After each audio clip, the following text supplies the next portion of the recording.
অনৈতিক মিডলম্যান যারা, তাদেরকে আমাদের বিরুদ্ধে ব্যবস্থা নিতে হবে।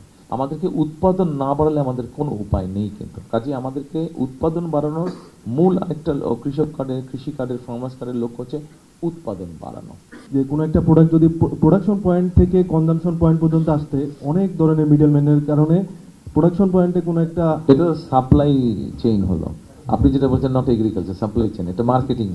জি, এখন এই যে কোনো একটা প্রোডাক্টের দাম যদি প্রোডাকশন পয়েন্টে 5 টাকা হয়, অনেক ধরনের মিডলম্যানের কারণে এটা কনজামশন পয়েন্ট মানে সারা বাংলাদেশে কনজামশন পয়েন্ট পর্যন্ত যেতে 80 টাকা 90 টাকা এরকম সবজির দাম বেড়ে যায়। তো সরকারের এরকম কোনো পলিসি আছে কিনা যে মানে কিভাবে মানে গভর্নমেন্টের ইনিশিয়েটিভের মাধ্যমে এই মিডলম্যান রিডিউস করার ব্যাপারে?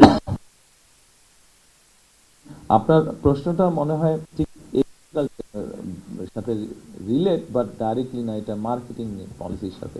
দেখুন, এই যে আমি কথা শুরুতেই বলেছিলাম যে আমার কথা শুরুতেই আমি বলেছিলাম যে ঢাকা সিলেট রোডে যেতে, সিলেট থেকে ঢাকা যেতে বা ঢাকা থেকে সিলেট আসতে প্রায় 10 ঘন্টা, প্রায় 10 ঘন্টা এখন সময় লাগছে।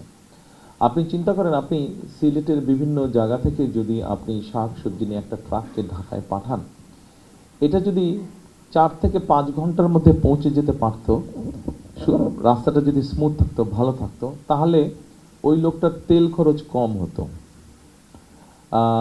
এবং সময় যেহেতু কম লাগতো।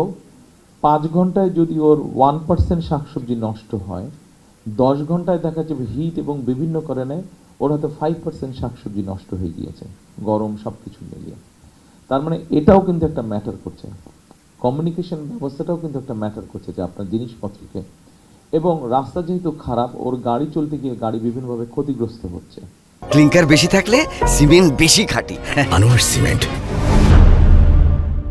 ক্ষতিগ্রস্ত হওয়ার কারণে ওটা ওকে রিপেয়ার করতে হবে, সেখানেও তো একটা খরচ আছে। কাজে ওই খরচটা সবজির উপরে এসে যাচ্ছে। আর এর বাইরে আপনি মিডলম্যান যেটা বললেন, সেই বিষয়গুলো কম বেশি আছে। তবে আপনাকে অর্থনীতির নর্মাল নিয়মে মিডলম্যান থাকবে, এটা অর্থনীতিকে অর্থনীতির গতিতে চলতে দিতে হবে। কিন্তু এখানে যদি কেউ অসৎ উদ্দেশ্যে কোনো কাজ করে, সেটা আপনাকে ধরতে হবে, কিন্তু মিডলম্যান থাকবেই। আপনি আপনি যে কোনো জিনিস, যেমন আপনি জ্যাকেটটা পরে আছেন, এই জ্যাকেটটা তো আপনি ফ্যাক্টরি থেকে কেনেননি, কিন্তু ফ্যাক্টরিকে কেউ অর্ডার দিয়েছে, কোনো কোম্পানি যারা কাপড়ের ব্যবসা করে তারা এই জ্যাকেটটার অর্ডার দিয়েছে, ফ্যাক্টরি জ্যাকেটটা বানিয়েছে, সে একজন সেলারের কাছে বিক্রি করেছে, সেখান থেকে সে হোলসেলার কাছে বিক্রি হয়েছে, হোলসেলার থেকে দোকান নিয়ে এসছে, যেই দোকান থেকে আপনি কিনেছেন, যেই দোকান রেখেছেন সেই দোকান তারা হোলসেলার থেকে নিয়ে এসছে। এখানেও কিন্তু একটা দুইটা মিডলম্যান রয়ে গেছে। কাজে এটা অর্থনীতির একটা গতি। কৃষক সবসময় সরাসরিভাবে ফসল সাধারণত মাঠে বিক্রি করে না, তাকে কোনো একটা মাধ্যমেই যেতে হয়, সেটা একটা হোক, দুইটা হোক, তিনটা হোক, সেটা হচ্ছে ভিন্ন ব্যাপার। এটা অর্থনীতির নর্মাল একটা নিয়ম। হ্যাঁ, আমাদের দেশে কতগুলো মিডলম্যান আছে যেটা অনৈতিক মিডলম্যান। আমাদেরকে চেষ্টা করতে হবে আইন শৃঙ্খলা রক্ষাকারী বাহিনীর মাধ্যমে হোক, যেভাবে হোক আমাদেরকে চেষ্টা করতে হবে এই অনৈতিক মিডলম্যান যারা, তাদেরকে আমাদের বিরুদ্ধে ব্যবস্থা নিতে হবে। আপনি ব্যবস্থা নিলেন ঠিকই, কিন্তু ওরাও তো মানুষ। এখানে আবার আরেকটা বিষয় আছে, আপনি শুধু ধরে শাস্তি দিলেই হলো না, কিন্তু আমরা যারা অন্যায় করছে তাদেরকে আমরা ধরবো ঠিকই, এ ব্যাপারে কোনো সন্দেহ নেই, কিন্তু অ্যাট দ্য সেম টাইম আবার আরেক দিক দিয়ে আপনাকে চিন্তা করবে, তাকেও কিন্তু একটা কর্মসংস্থানের ব্যবস্থা আপনাকে করতে হবে। তা না হয়তো তাকে শাস্তি দিলেন, জেলে পড়লেন, সেটা বের হয়ে আবার ক্রাইমে ইনভলভ হয়ে যাবে।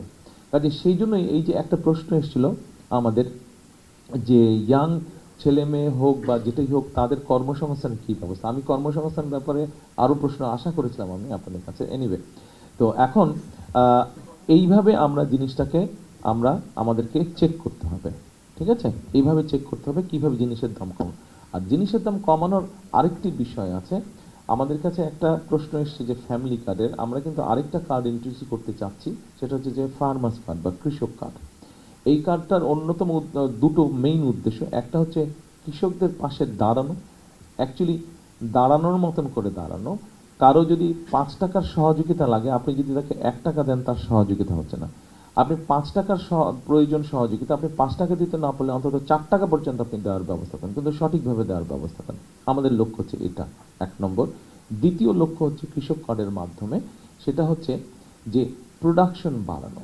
দেখুন, প্রথমে আমি বলেছি কথাতে, আমাদের জনসংখ্যা কোনোভাবেই 20 কোটির কম না, বেশি হলেও হতে পারে।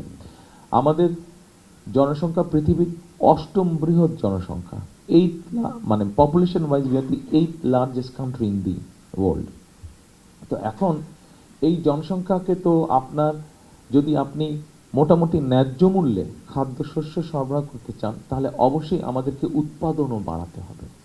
আমাদেরকে উৎপাদন না বাড়ালে আমাদের কোনো উপায় নেই কিন্তু। কাজে আমাদেরকে উৎপাদন বাড়ানোর মূল আরেকটা কৃষি কার্ডের ফার্মার্স কার্ডের লক্ষ্য হচ্ছে উৎপাদন বাড়ানো।